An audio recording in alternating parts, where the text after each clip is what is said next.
go. Ladies and gentlemen, beautiful people of the world.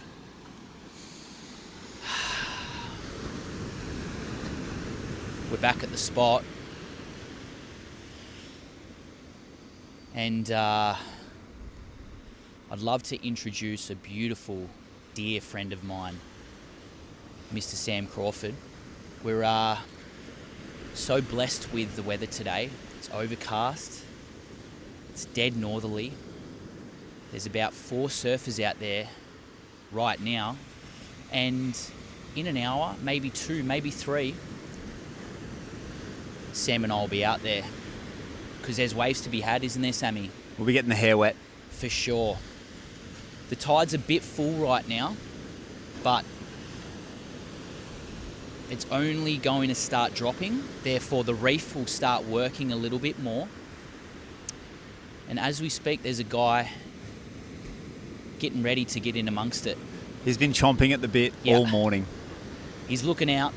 He's thinking, I'll be out there. There's no one out there right now. He's thinking, I've got this whole break to myself. Bro, how good's the surf coast?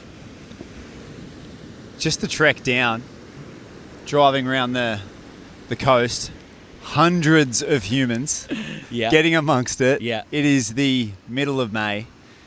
Best time of year down here in Victoria. Bro. Contrast starts to happen, a little bit colder.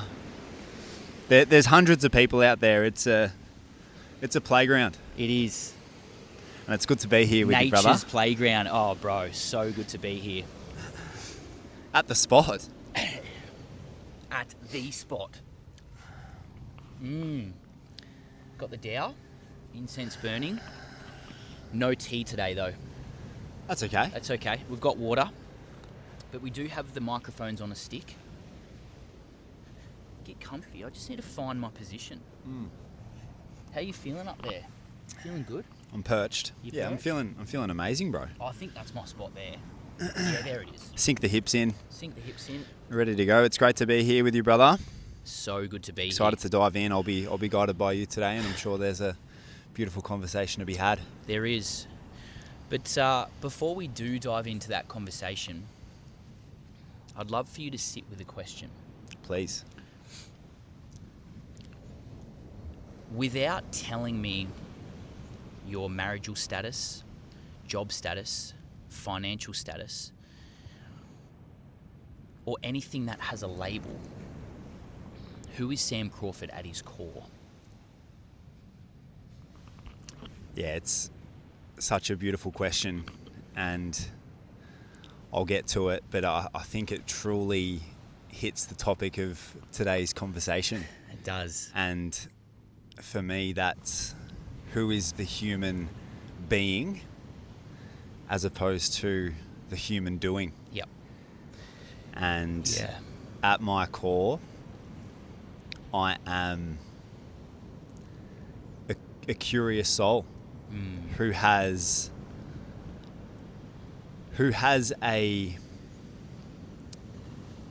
curiosity to understand my human experience and effortlessly share that with my unique circle. And that's it.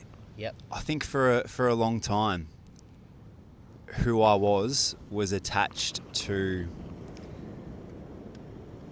outcome and to success and to what you were just speaking about, financial status, what I did for a job, how many people I was impacting in the world. And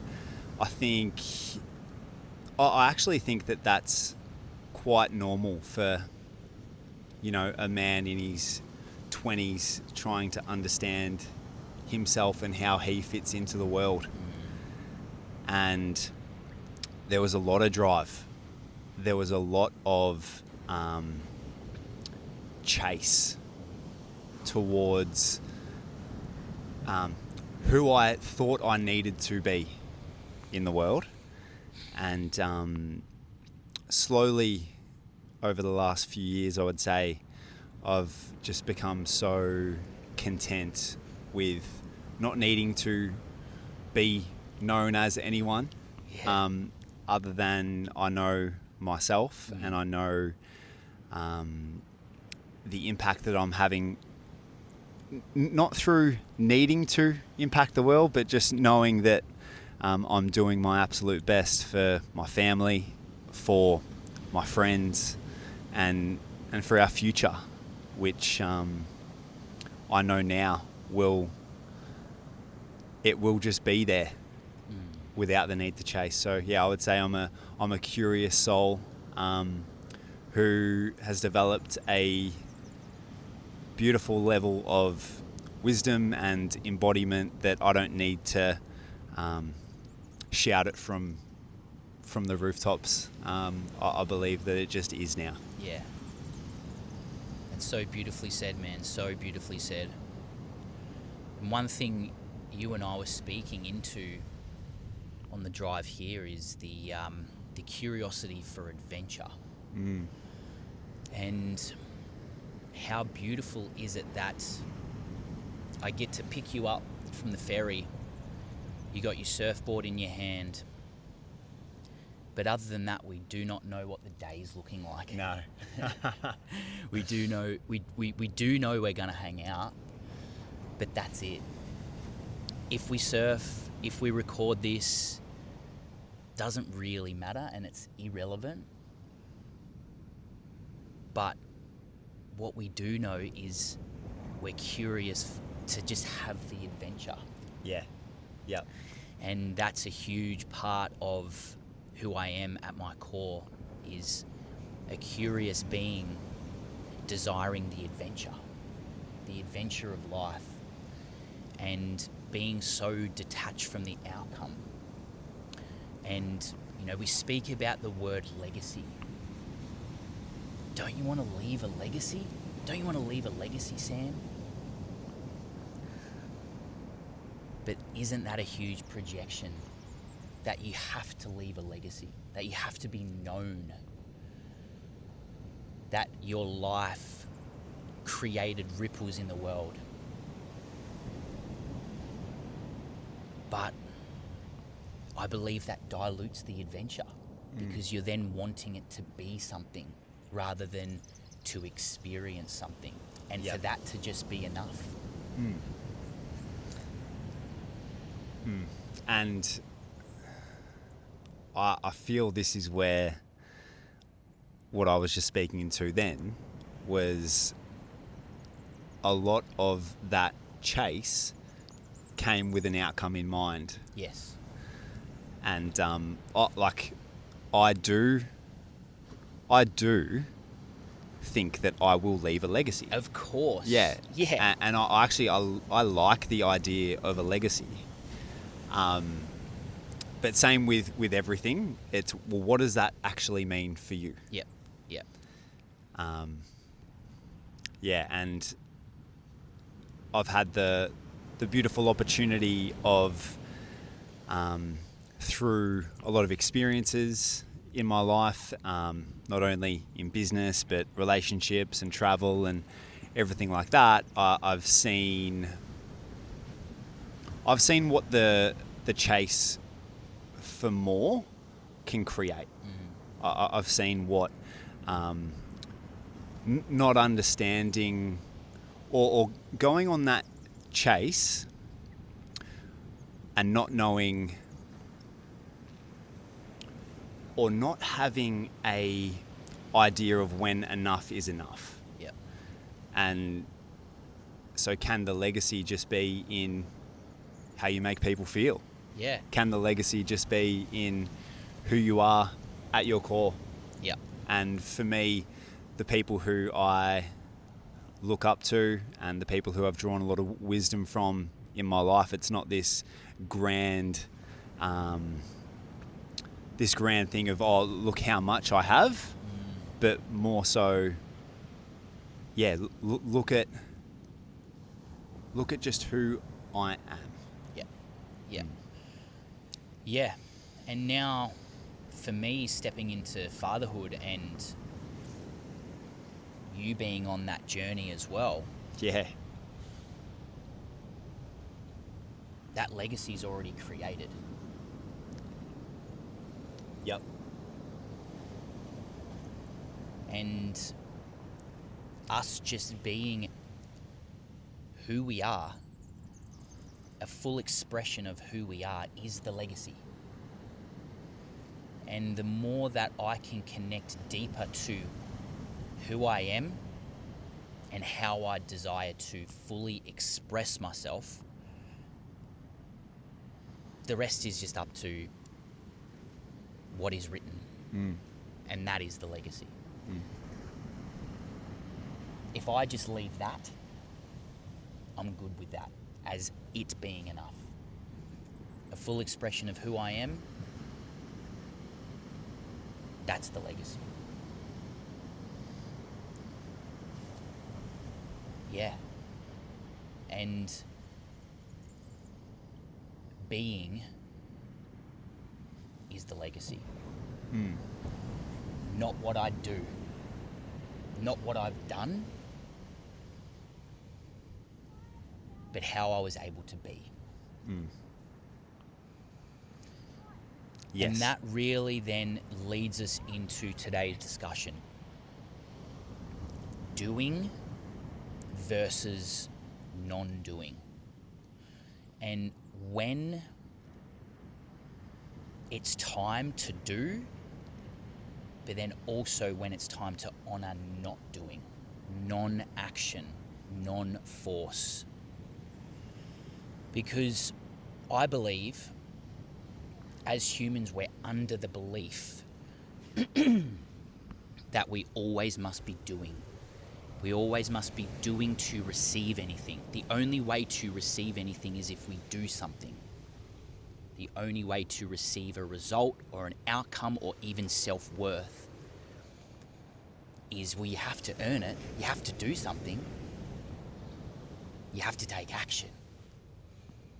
And it's true. You do have to take action and you do have to do things. But there is always more of an invitation to create coherence with not only the doing, but the non-doing, the being. Yeah, let's jam, bro. Yep. Let's jam. And why is it such an important topic of conversation? I don't think that this would have been a thing 100 years ago. Because I stumbled across this topic, I would say, probably about 5 or 6 years ago. And it was introduced to me at a time, like I was saying before, where it was all action, all force, and no allowing. All doing, no being. And to paint a bit of a picture more broadly, this is so important right now because I believe as a human race, we are losing touch with the ability to just be. Yeah. Losing touch with the ability to sit in the discomfort of what arises when I simply just be. And there's a beautiful quote, I'll see if I can remember it, from one of my friends. His name's Jamie Clements. And the quote goes something like, rest will always feel like a risk to a nervous system that is used to chaos and a mind that believes that its value is determined by what I achieve. Wow. I'll say it again. Rest will always feel like a risk to a nervous system that's used to chaos and a mind that believes that its value is determined by what it achieves. Wow. And in this moment in time, we have never been more overly stimulated with the most amount of inputs, and we know what we're talking about here, the pace that we're living in, the environments that we're in, the social media that we consume, and with the rise of AI and this increasing pace to get shit done. Now,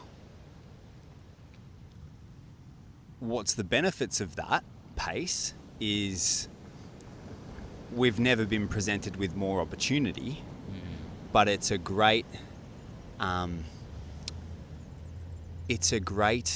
vice, and it is now always there in the Western world to draw your attention in, to draw you in. And so where I feel, and don't get me wrong here, I'm not talking from a place of, oh, I've got this all sorted. I live in this world too. Yeah. As do you. Yep. So I absolutely don't have this sorted. However, I've spent the last 4 or 5 years really diving into the impacts on the nervous system and helping people with that. So we find ourselves in this very interesting space where it's never been more important to firstly become aware of when you do go to just be, what thoughts are coming up, where is your body's nervous system, and can you simply sit with the discomfort of that? Yeah. Beautifully said. And someone who's dearly close to us speaks into this a lot. Resistance and allowance.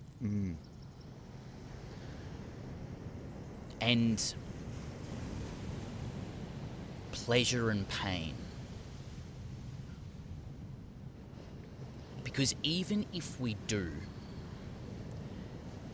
going to work, exercising, eating healthy, about to do a big meditation, breath work, ice bath, whenever we go to take the action of doing, there's still resistance. Fuck, that workout's going to be pretty challenging today. Do I really want to do it? Do I really want to go to work today, even though I know that there's resistance? Do I really want to get in that ice bath? Do I really want to be eating healthy? There's so much resistance, but when you are able to allow yourself to feel that resistance and still experience whatever is in the resistance, the allowance comes through. But we're so easy to be able to work through that resistance because the stimulation of doing is something that we seek. Ah, I'm with ya. Yeah? Yeah. And so whenever you go to sit out in nature, which seems to be a very hard thing for people to do because we're so distant away from that at the moment with the modern world that we live in, and that's not designed for me to create fear as a projection onto you, whether or not you live near nature or you don't. But when a dysregulated nervous system is coming out and practicing being, there's so much resistance. But because there's no stimulation, we feel the resistance more because we now have to sit with ourselves. We now have to sit with our thoughts, the stories, the discomfort, the stillness. And we also have to sit with the illusion that there's nothing to receive here. So why would I do nothing if there's nothing to receive? But there's no stimulation, and the stimulation is usually the thing that's keeping people in the doing because we're chasing that feeling that we're being productive. And isn't it a good feeling, a good pat on the back? Well done, Sam, you're working hard. Yep. Well done, Sam, you're being productive. We're Yep. taught that from a young age, through our parents, through the school system, through the work system. Here's your pay, you worked for it. Yep. Here's a pat on the back, you did good today. So we crave that stimulation, we crave the work. So whenever it comes to non-doing, non-action, being still, there's too much resistance because there's no stimulation.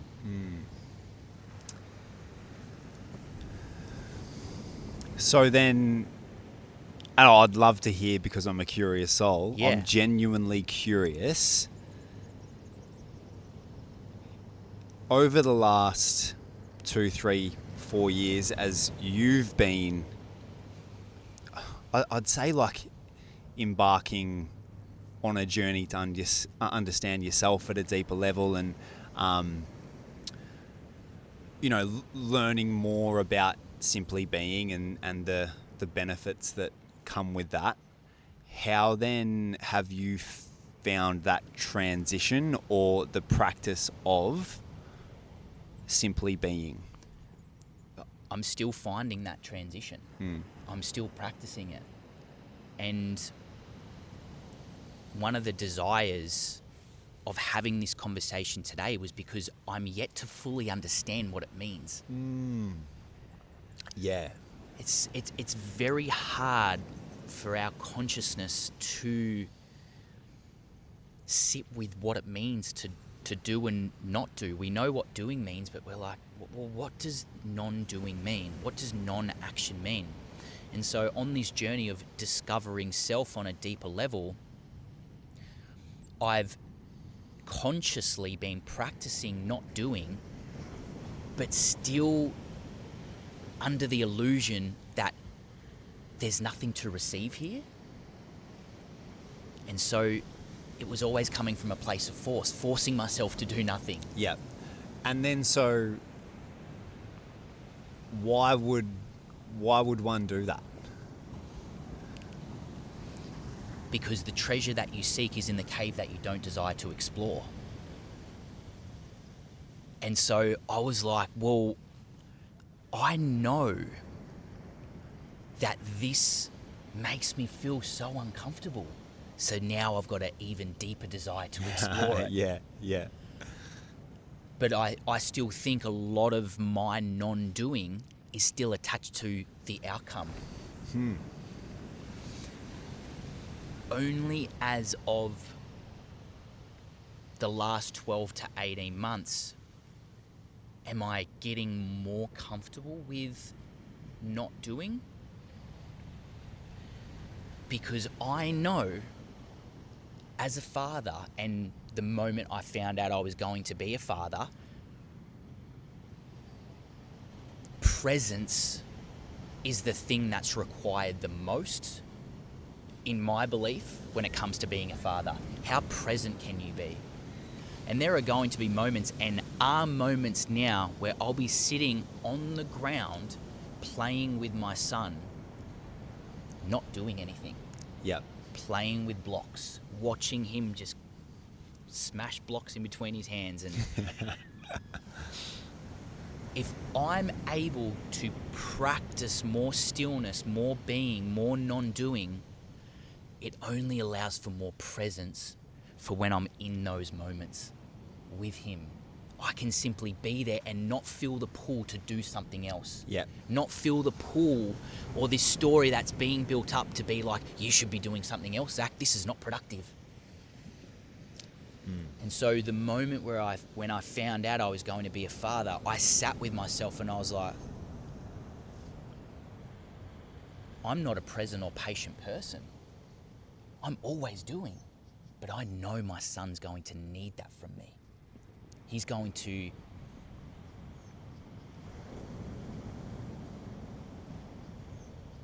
he's going to need that from me. Yeah. And so now that's given me a little bit more of an intention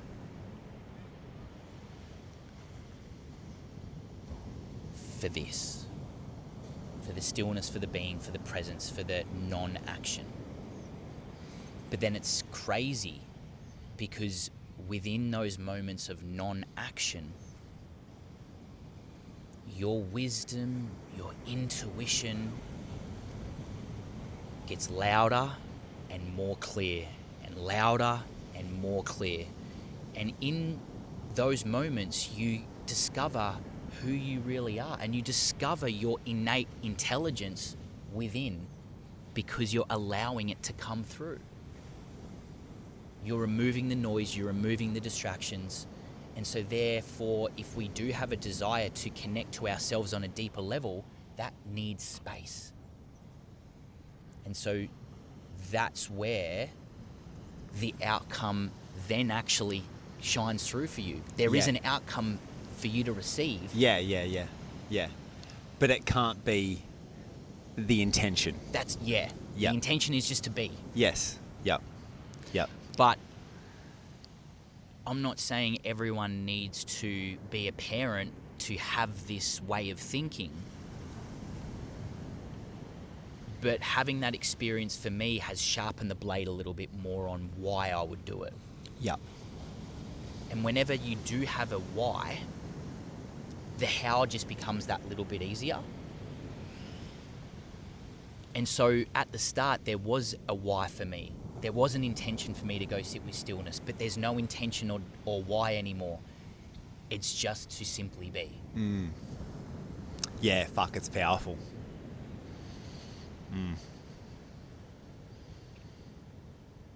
Yeah, it's who the human being is underneath the active ego mind. Yes. Yep.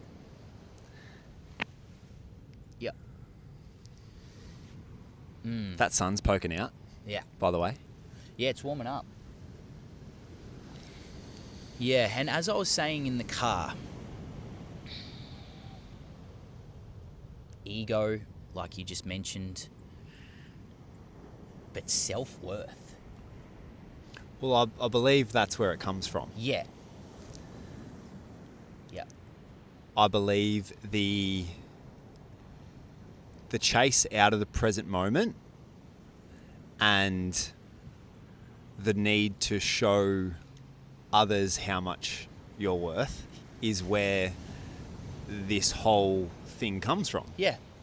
The narrative, the story that we're all told, as you said, from a young age, is that in order to have enough or be enough or be successful enough, is that here's the path clearly laid out for you. Yep.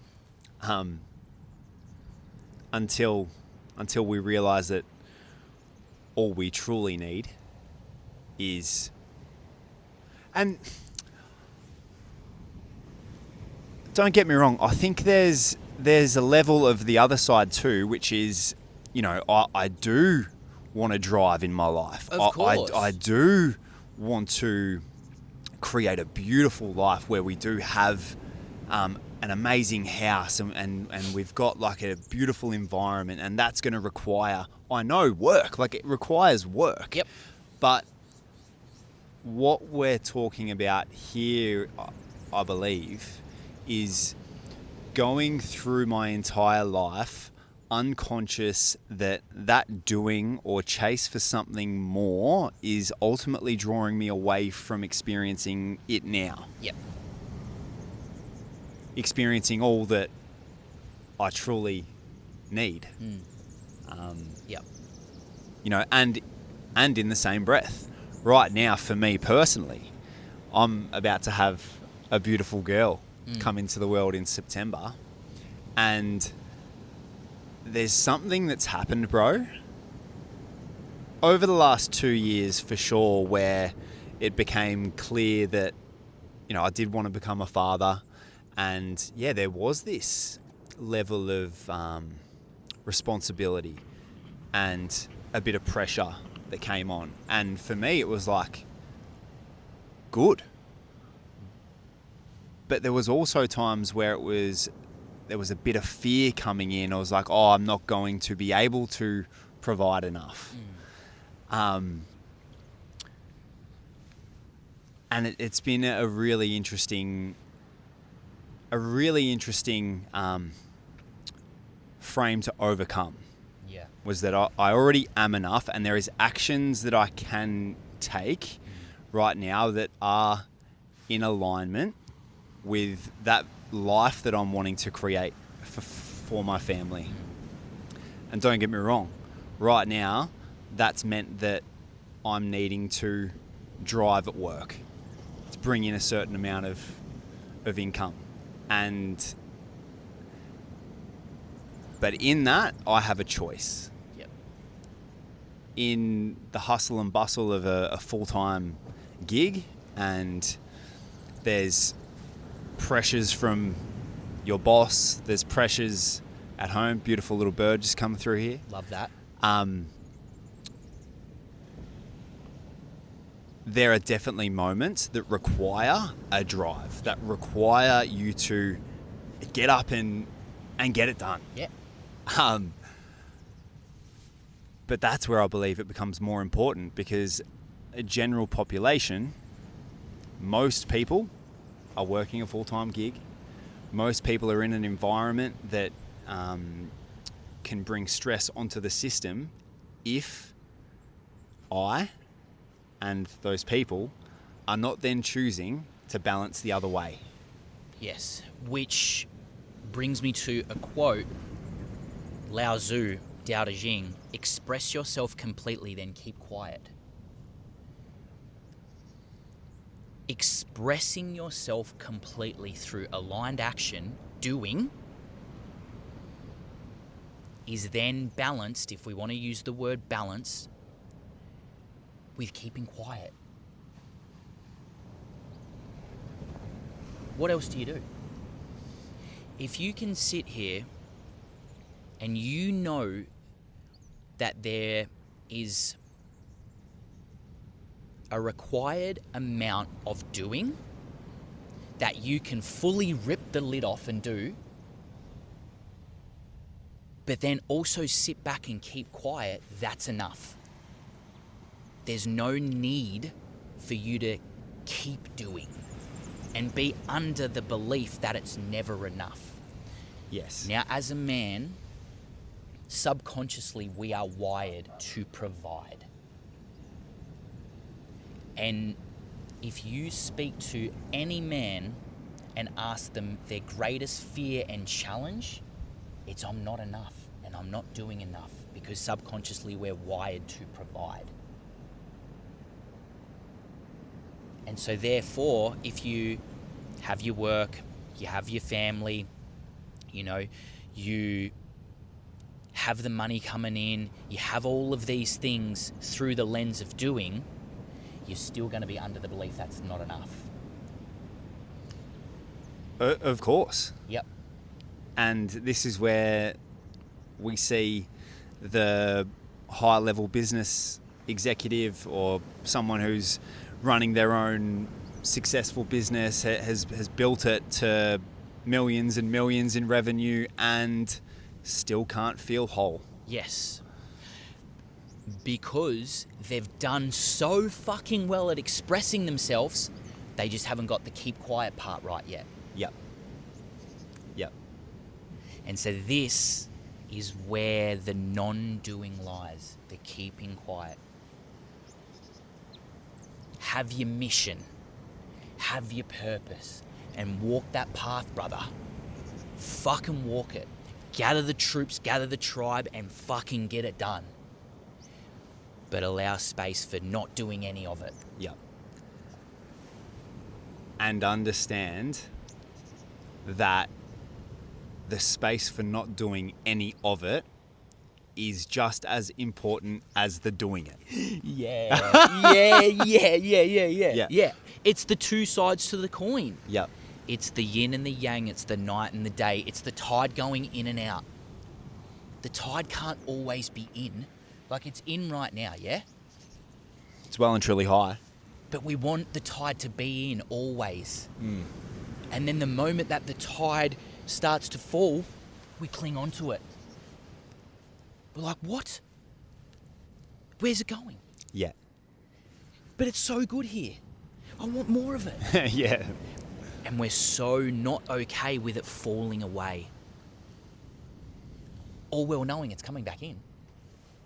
That's how tides work, bro. That's how tides work. That's what the sun does. It goes up and it goes down. That's why there's two sides to the coin. That's why there's yin and yang. That's why there's masculine and feminine. That's why there's a summer and a winter. That's why there's a summer and a winter.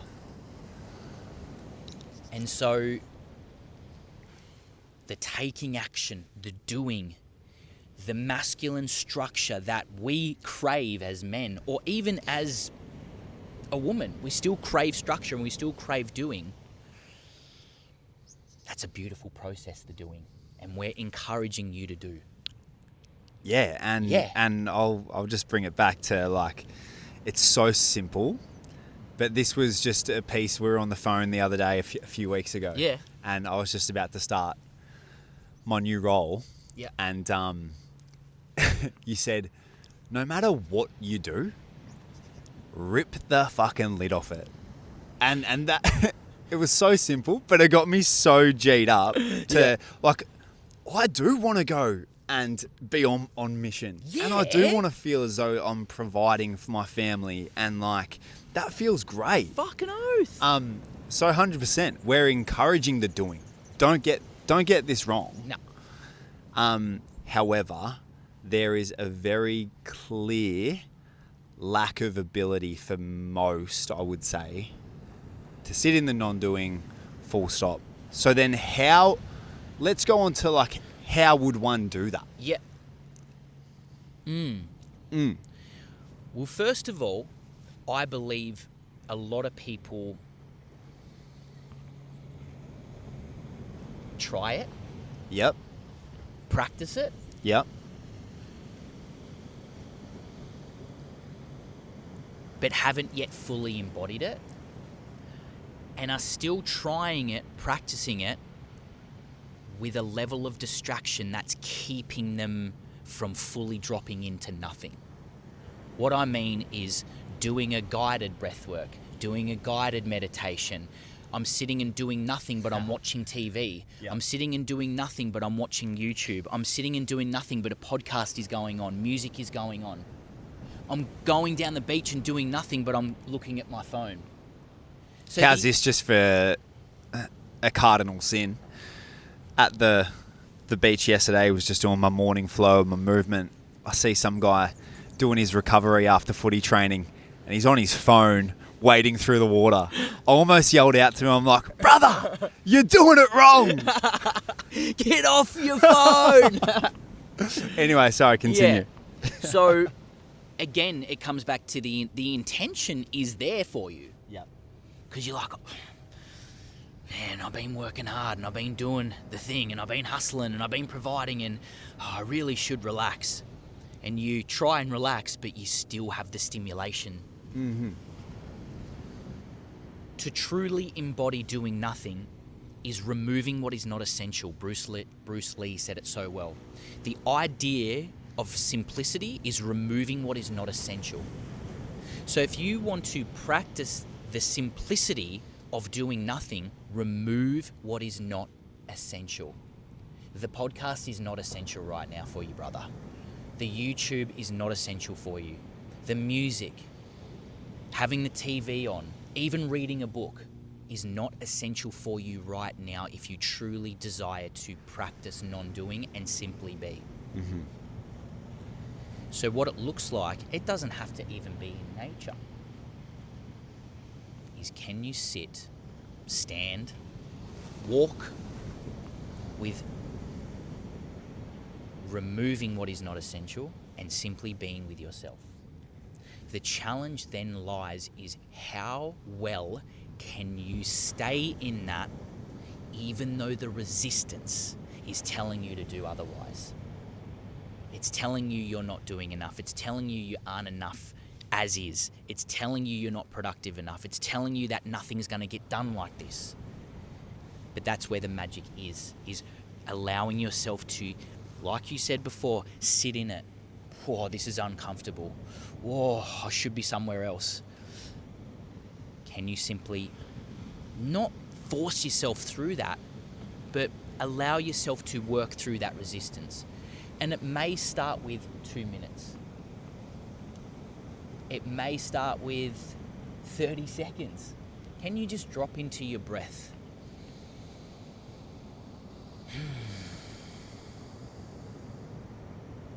That's enough today. Yep. And then continue to keep practicing it. And that's why they call it a practice, because you're never going to get it right. It's a practice. And you should be proud that you failed today, but at least you practiced it, because there's no amount of time that's actually needed for you to get the result. It's the practice of it. Yes. Yes. So it's like, well, how much would be a minimum effective dose, Zach? Wrong. It's Like- the wrong question. Wrong train of thought. Yeah. And I know in the health and wellness space, we're all looking for the dosage. That's it. And the solution to my problem. But just flipping a perspective is like, well, if that's something that you would like to become better at in sitting with yourself, Yep. can you embed that into part of who you are? Yep. As opposed to using a moment out in nature or using the ice bath as like a problem to this, a solution to the problem. Yep. Can we just look for more moments in our day that simply embed into how we live our life? Yeah. Two things I just want to add here is for the beautiful listeners here with us today, and it's an honor to be here with you, bro. I'd love to. This is where I mentioned that I got introduced to the being versus the doing about 5 or 6 years ago. The first thing that I did and was invited to do from a mentor was to simply take myself out on a date. Yep. And I'd love to invite the listeners here to do that this week. It's simple. Take yourself out on a date without your phone, whether that be down to the beach and set yourself up a little picnic, whether it be out for dinner. Go with yourself with no stimulus and see what comes up for you. Great place to start. Yep. Yep. And it brings me to the point that we are creative beings having a human experience. Tell me more. If we truly desire to create a life of abundance, freedom, fun, we create that.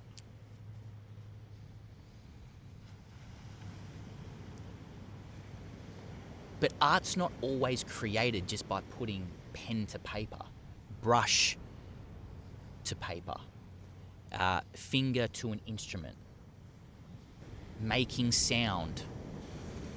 Any form of art that has then something tangible to look at. It's not always created through the act of doing. And so if we desire to be a creative being, even though we're probably attaching it to the label of, oh, well, if I'm a creative being, like, you know, what am I creating? Well, you're creating life. And the stillness and the practice of non-doing allows you to create the life you desire, because everything you need to know and do comes so clearly for you in that practice of stillness, taking yourself out on a date. I'm reading this beautiful book at the moment by Charles Eisenstein, and it's one of the most beautifully articulated books. And he, in around chapters 20, speaks into doing and non-doing. Yep. And in the chapter of non-doing, he speaks into him hitting a creative block, a roadblock, a challenge of, I don't know how to write my conclusion for this book. I don't know how to summarize the book. And it's arguably one of the most important parts of the book, the introduction and the conclusion. How it starts and then how it finishes, for you to summarize the book. And he's sitting there in the doing, pen to paper. Nah, that's not it. Nah, that's not it. Nah, that's not it. So he's like, fuck it. And let go. Grabbed his daughter and laid on the couch. And his daughter just fell asleep in his arms. And he just sat there. But also he sat there and was just thinking about the conclusion. Huh. Oh, true. Oh, there it is. I've Yeah. got it. Yeah. And figured out then the next part of the doing. Yep. And that's what I mean. If we desire to create a life of abundance, it's not how much we can do. Because if the doing is not working for you right now, and you feel like covering that up with more doing is going to be the answer, but it's not working, isn't that then an invitation for you to then not do? And at least explore that. And so for Charles, that then created the context of what it truly means to not do. Yes. Which, so the whole chapter was on non-doing. Yeah. And the answer to sum it all up came from him stepping back and truly understanding what it felt like to then express it on paper. And so this is what I mean. If we're a creative being, which I believe we all are, and we desire to create a life of abundance, it's not always about the action of creating.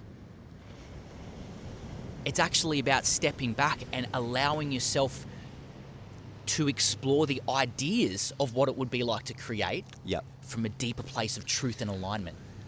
Yeah. All right, we'll see where this goes. I'm not sure, but let's go there anyway. Yeah. The path's opening up.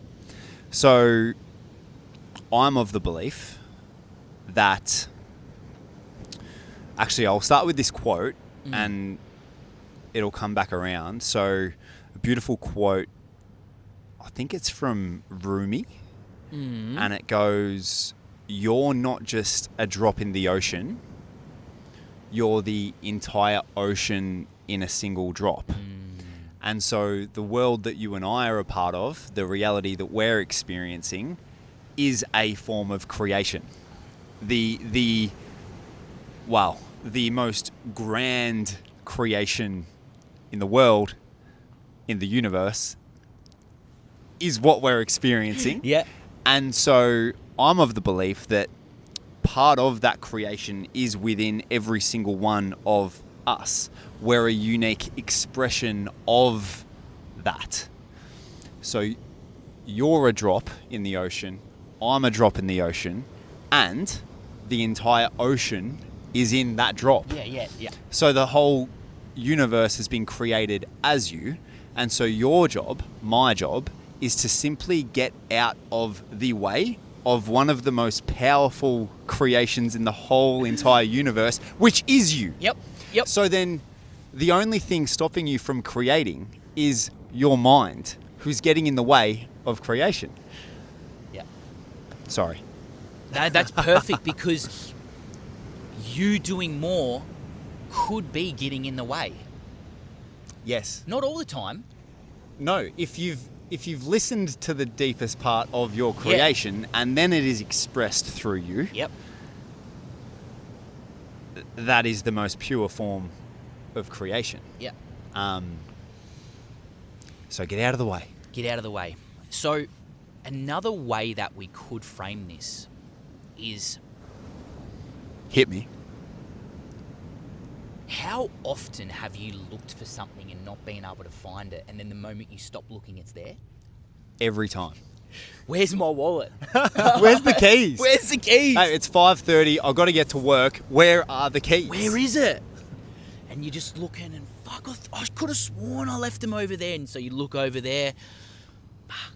And then there's that moment of you just like surrendering and letting go. Yeah. And then you're like, oh, there it is. Yeah. True. Yeah. And so Yeah. it's almost like that non-action, that non-doing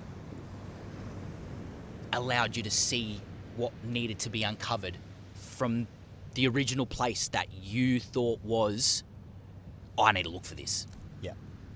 And so if you're looking for an answer, if you're looking for clarity, stop looking and practice non-doing, and the answer will arise by itself. There's a beautiful piece in the Tao that speaks into clarity. Clarity is not something that's found by looking for it. And you can almost imagine if you're like sitting in a low body of water, and you've just dropped your wedding ring in this low body of water, and you're looking for it, and you're like stirring up the mud and you're stirring up the water. You're not going to find it. But imagine if you just laid in the water and stopped moving. Stopped looking. Oh, there it is. There it is. Oh, there it is. Yep. And then the quote goes on to then say, in that practice of not doing, not looking, not seeking, the right action arises by itself. Oh, now I know what I need to do. Yep. And so that non-doing can sharpen the blade for the doing, because it allows more precision, more potency, more alignment from who you are at your core, because you've allowed the truth to come through. Yeah, wow. Wow. You've sharpened the blade. So if we're all going to war here and the war is creating life, you want to create life and you want to create the best life possible, you need a sharp blade. But you're only going to blunt the blade if you keep fighting with it and if you keep trying to do more. And so sharpening the blade is by letting the blade rest. Yeah, wow. And coming back to the practice of doing with more precision, more potency, and a sharper blade. Yep. Yeah. And I mean, we all know what that feels like. Of course. We know what that feels like to take a weekend camping trip after, 2 months of pretty solid work. And Yep. we all know what it feels like to come back to that. Come back with a new perspective on life, a new energy. And I just wonder if there's an opportunity for us all to embed this as just a way of being, where you don't need to go and have a retreat from life, and you don't need to go on a 10-day silent retreat to then come back home to this knowing in yourself. Yeah. Those things are great, and I'm keen to do more of them, and I'm keen to camp all the time. Yeah. But this big grand return to nature and to ourselves, just can that be embedded into just who you are? Yep.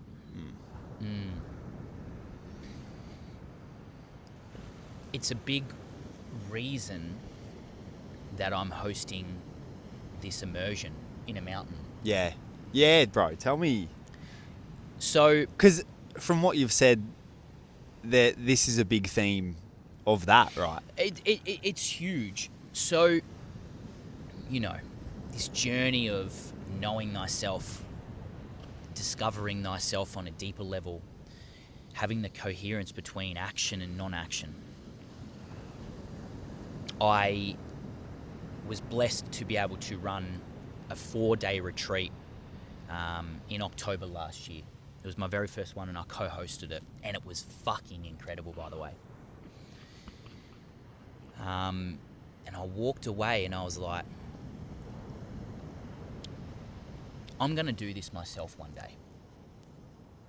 And the only thing that actually stopped me from ripping the lid off was, am I good enough?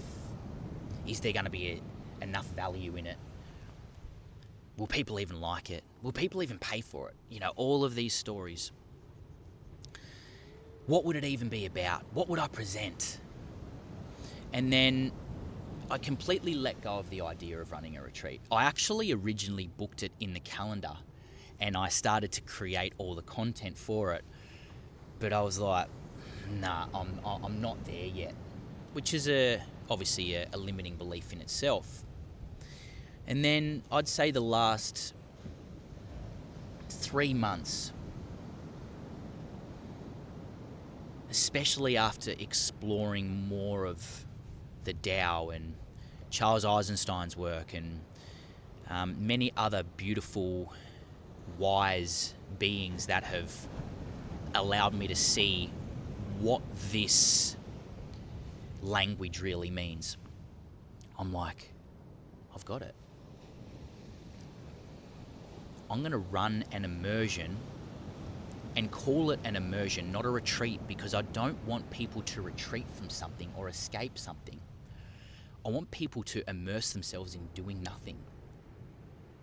So I'm going to run an immersion in the middle of winter, which already is unique in itself. I'm going to create the space. I'll light the fire. And then we're going to sit there and do nothing. Yeah. And I basically worked through the self-limiting beliefs of, am I going to provide enough? And are people going to walk away with value? Because at the end of the day, that's not a reflection of me. And even if I walked away and they didn't get the value out of it or they didn't like it, that's all good. I'm okay with that. And when I became okay with that, it allowed me to then commit to it. Yep. And so this 2-day experience is exactly what we've been speaking about today. It is. It is. There are 2 experiences that will allow the practice of non-doing to become a reality. So for you to really drop into what's holding you back from not being enough, what are the limiting beliefs that have kept you stuck? What are the old paradigms that have, kept you in the perpetual cycle of your ways of thinking?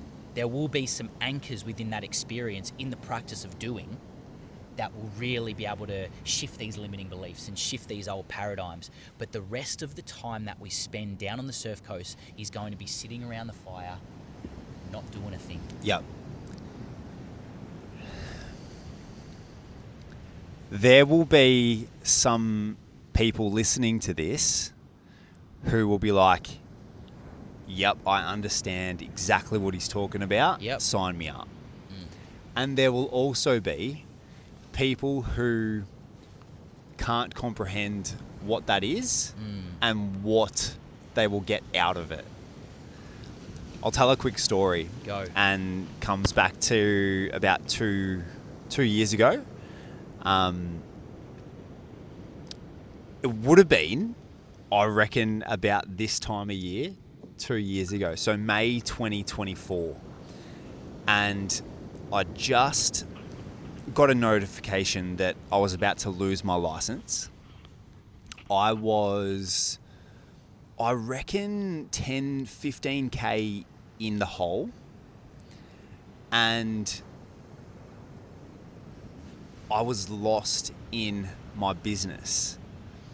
I didn't know what to do next.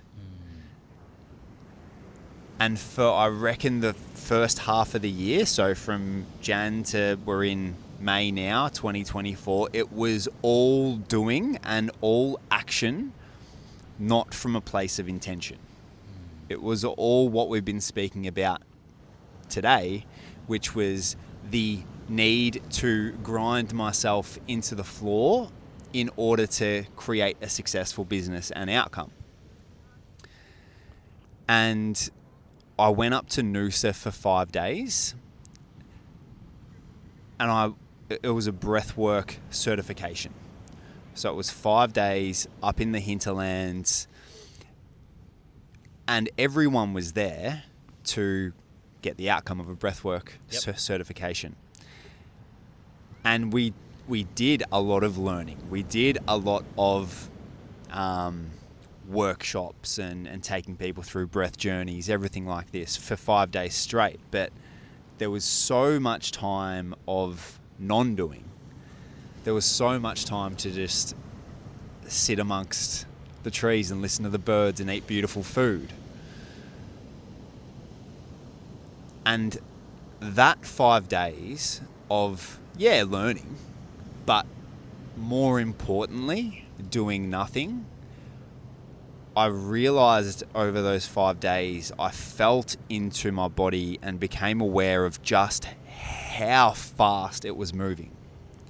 So what can often happen, what happened to me in this instance, was my nervous system was operating majority of the time, probably for a good 4 or 5 months, constantly in fight or flight, constantly in survival. What does that feel like in the body? That is eyes that are burning when you close them down. That is no energy in the body. It comes back to the quote about rest feeling like a risk. So on the plane up there, I'm going to close my eyes and it's like thinking about all the things that are coming to chase me down. Otherwise my business won't be successful. So it's that real risk that happens when we've been constantly in that fight or flight.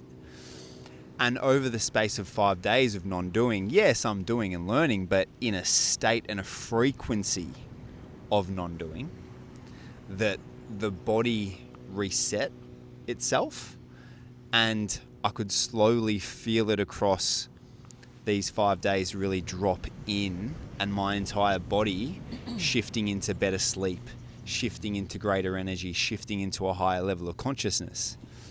And so what you're describing here is like, as much as it's not the work, like it is the medicine. It's the medicine that we all need. Coming back to this modern world that we're living in and the environment that we're in, it's getting taken under the wing, or putting yourself in the right rooms, or putting yourself in environments that actually show you what it feels like. Because for most people, I shouldn't say that. I know that there's a lot of people that, have got a beautiful balance in life,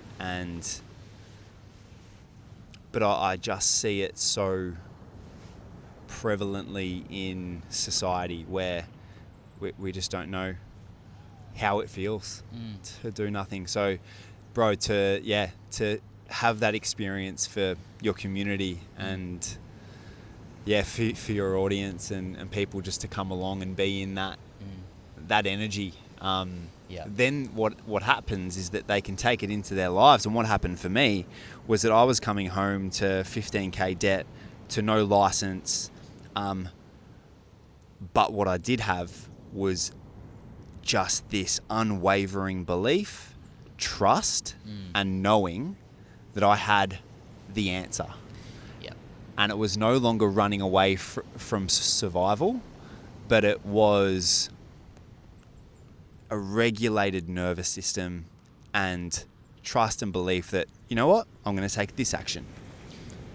So instead of coming from the duck underwater, paddling its feet, quick, it was, this is what I'm doing next. And this is what I'm doing next. Yeah, that's a beautiful summary of exactly what's happening at Inner Mountain. There's work to be done. And we will do the work when we know what the work is. Oh, okay. Yeah, okay. So in that experience when you went up to Noosa, the space was created for you to know what the work is. Yeah. And so in this experience that I'm running,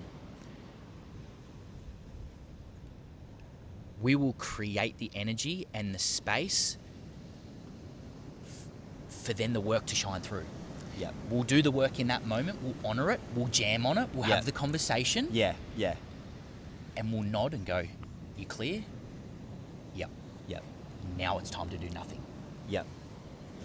So it's a combination of doing nothing at the start and creating the energy. I know what the work is. Cool. Let's dive into that. Yep. Now we'll do it. And now more nothing, please.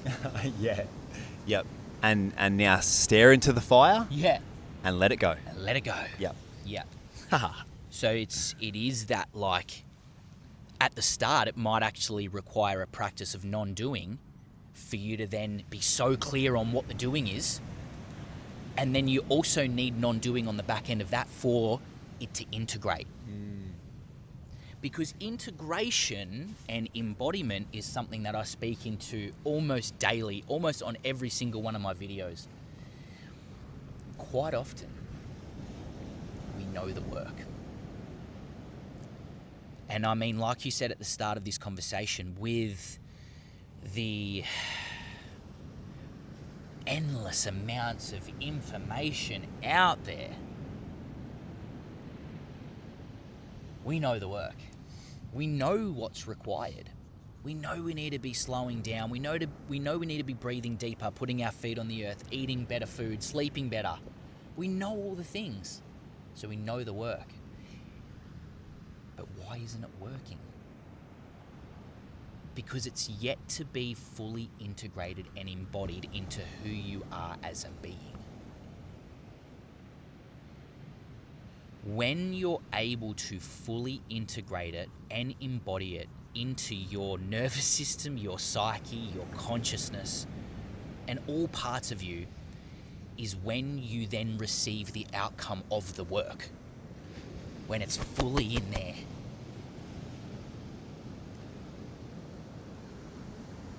Oh, I love that, bro.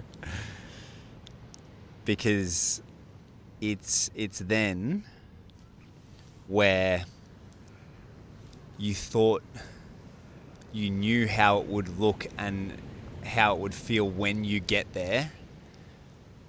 You're simply there, and no one else needs to know about it. Yep. And you give yourself a nod,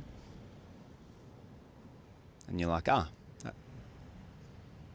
here we are. Here we are. I've arrived. Yep. Yep. And I think for so long, in my experience, I was always seeking recognition or validation from my audience or from the outside environment, mum or dad, that I'd arrived. Here you are. Yeah. You're here, son. Yep. And that's a powerful shift, is just to not need to look as though from the outside that I have arrived, but it's such a greater feeling to just know. Yep. And give yourself a little nod. Just that little moment in the mirror. Yeah, bro. Yep. And isn't it funny, though, in all of that, when you arrive and when you've fully embodied it,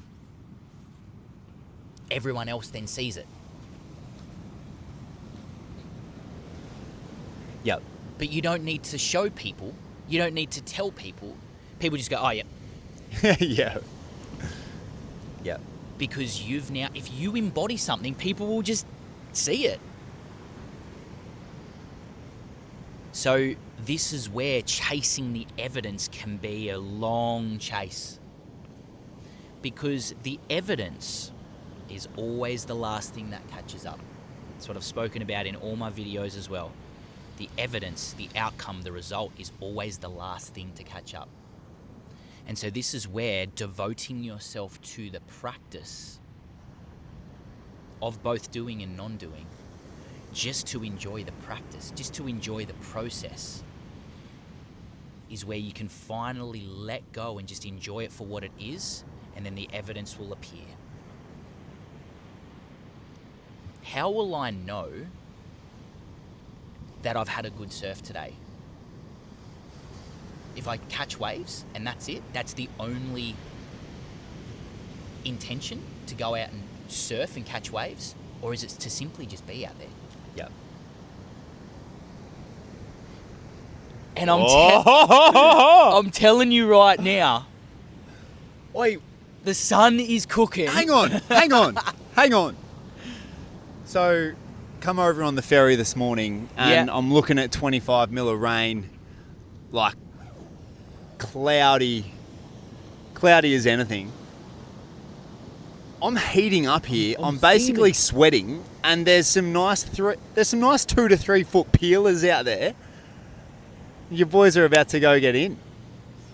Oh, bro. Yeah, and so this is what you and I have been jamming on so much lately. And I made a video about this, and you were like, that's your piece of content for today, Zachy boy. When I was like, man, I literally got up at 6 a.m. It was a beautiful pink and orange sunrise. I got to the car park and I looked out at the surf and I was like, oh, maybe it's not worth it. Or maybe it doesn't look that good out there today. Because instantly I was attached to the outcome. Oh, there's no waves to be had out there. Oh, it's slightly offshore. I mean, it's slightly cross shore. The tide's not doing its thing. Maybe I won't go for a surf. And then I was like, hold on. Why do you surf? To be out there. Yep. To have the experience of getting your hair wet, to getting in the ocean. Yep. And I was like, fuck it. I'm going. And I went out there and I sat there and funny enough, I caught waves. Yeah. But it's the moment you detach from the outcome and you simply allow yourself to enjoy the process and the practice. The outcome will come. And even if I have a shit surf, which fucking hell, I've had so many shit surfs where I've completely cooked my takeoff, gotten smashed. Oh well, still a part of the process. Mm-hmm. LeBron James, and I spoke into this in my last video, he speaks so much into how much he loves the process, not the outcome of winning basketball. He just is so obsessed with the process. And he goes, well, the outcome's the outcome. And so this is then speaking into the process and the practice of not doing. There is no outcome there to be had if you're looking for an outcome to be had. Yep. If you can drop in to the stillness and to the practice and the process of doing nothing and fall in love with the process itself, is where all the outcome will just magically appear. Oh, this is such a great conversation, and I'm taking a lot from it myself. I think what's important here, as with everything, is that what works for me will not work for you. Maybe. What works for Zach may not work for me. But going on the journey to find what you enjoy as a non-doing practice is so important. For Zach,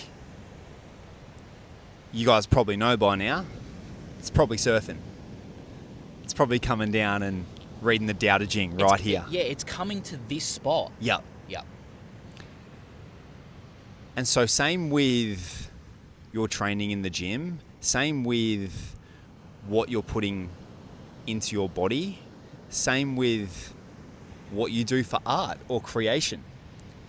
Find what lights you up. Find what you enjoy. Find the non-doing practice that no one needs to know and that you can simply just go and be in it. Yeah, so like you just said, there's an invitation for you to fall more in love with the process of action, doing, and fall in love with the process of non-doing, whatever that looks like for you, just as much as your process of doing. Like, I've had so many different processes and practices with movement. And the moment I fall out of love with the practice is the moment that that practice no longer aligns with me. but I've got to be moving. Yep. Yeah? Yep. It's not the outcome of me getting fitter, getting stronger. I need to love the practice. I need to love the process. The moment I'm out of love with the process is the moment there's an invitation for you to change the process. Yep. But there's also an invitation for you to find your process and practice of non-doing as well. Fall in love with both. And the outcome in both worlds of doing and non-doing are going to appear like never before. Yep. In both worlds. Yep. Fuck, it's powerful. When understood, because I know that this concept for a lot of people would be challenging to wrap your head around at the start. And I would go on and say it's still challenging for me to wrap my head around. Yeah. But that's so beautiful though, because that leaves curiosity to be explored. Yep. Oh, I'm curious. Yes. Like you and I both said at the start, we're both curious beings. Yeah? And so if I don't understand something, perfect. Yeah. More of that, please. Yep.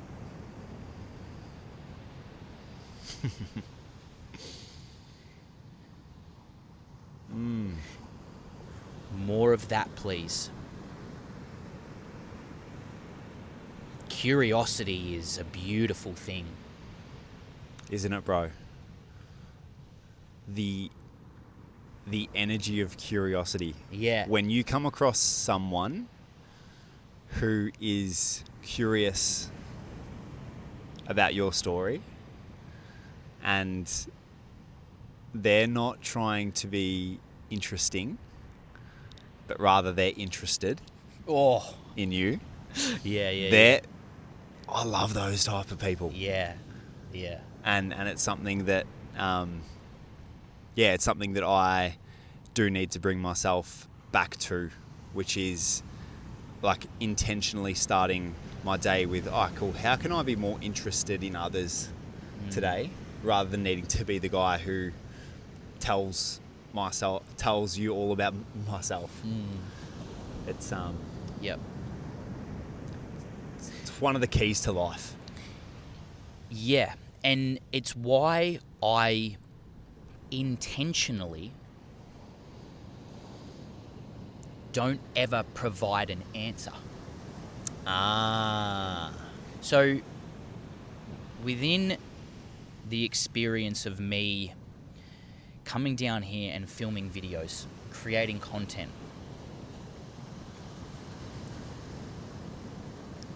I've never provided an answer because I don't desire to, but I do provide a way of thinking that sparks curiosity. Yes. And so then it allows you to have the experience and sit back and go, interesting. And how is this relevant for me? And I'm going to start bringing more awareness to that, more curiosity to that. And within that awareness and curiosity, then creates an intention for you to create change. If you believe there's change that needs to be created. But if I just give you an answer, hey, it's this. Yeah. You're like, I'm just going to do that. And then it doesn't work for you. You're like, why the fuck didn't it work? Yeah. Because like you said, humans are different, and what works for me is not necessarily going to work for you. It might. But if we can language it in a way that sparks curiosity and brings more awareness to who you are, then that allows you to then look into the cave where the treasure might be. Because you're curious, it could be in there, so I'm going to go explore it. Might not be, but it's worth exploring.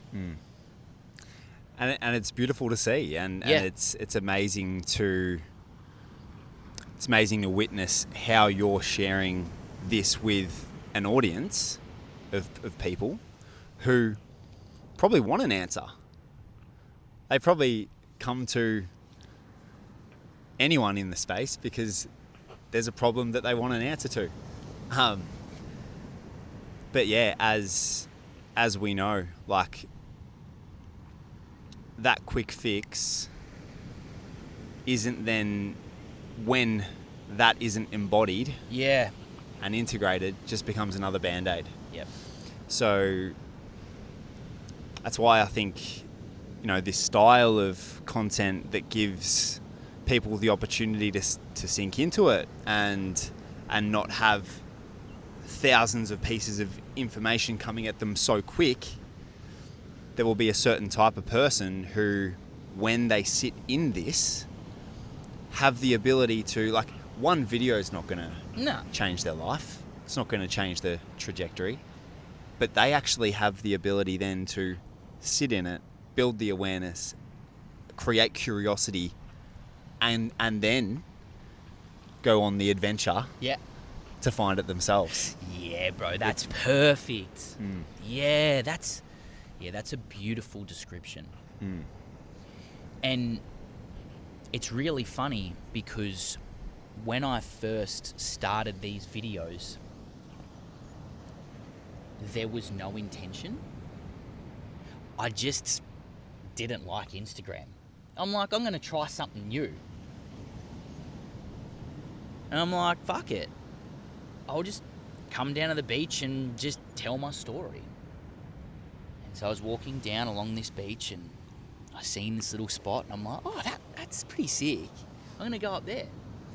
And then I told my story and then it created a level of curiosity to do more. I'm like, oh, that actually felt really good. I'm going to do another one. And then I did another one. And then the energy started to compound. My energy ball started to magnetize. Whoa, this feels really good. And then I've been able to continue to sharpen the blade in the process and the practice and refine my intention with it. But my intention with it is to just come and speak my truth and allow myself to be even more authentic than the last day. And so therefore, it comes back to what I was saying before, I have fallen in love with the process. And there is a beautiful combination of me doing and not doing. I.e., yeah, I'll look after all my clients. Yep, I run my business. I do all that. But when I film a video, and this is the greatest thing about YouTube, is I go home, I upload it with no edits, with no captions, just the raw video, and then I just go. It's done. It's done. Yep. It's done. Keep quiet. Yep. I'm not attached to whether or not the process that I'm practicing and in love with needs to give me anything in return, because it's already given me so much. Yep. Yeah. Bro, it's the beautiful thing about finding what you're passionate about in life, pursuing that with everything that you fucking have. Yep. With everything that you have. And when it's time to kick the feet up and go surfing, that's what you do. Yeah. And my one wish for my soon-to-be daughter and for those people in my world is that they find what truly lights them up, what truly brings passion and I think this like drive for life. What is that? Creating a process, creating a habit around that, expressing yourself fully in that. And when the work's done, the work's done. But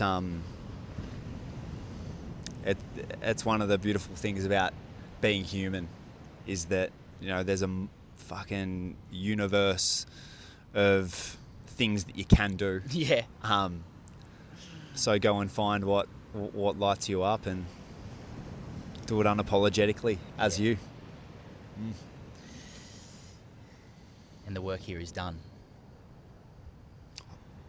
think it is. Yeah. The sun's just tucked away. Yep. Feels pretty complete. It does. And now it's time to surf. Keen, bro. How are we looking? Yeah, it looks completely different to what it did 10 minutes ago. Yeah. You know, the sun was shining, it was a little bit more glassy. I could see some waves out the back, and right now it looks like there's no waves to be had, but we're out there. Yeah, we'll be out there. We'll be out there. Bro, what a pleasure to come down here this morning. Sunday. Ferry over. Ferry over. There's not many other ways that I'd like to do my Sunday, but it's been a pleasure, bro. Thanks for having me. And thanks for being here, bro. And as always, peace and love. Peace and love, my guy.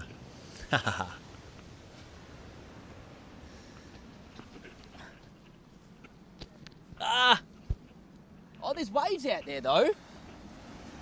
Oh.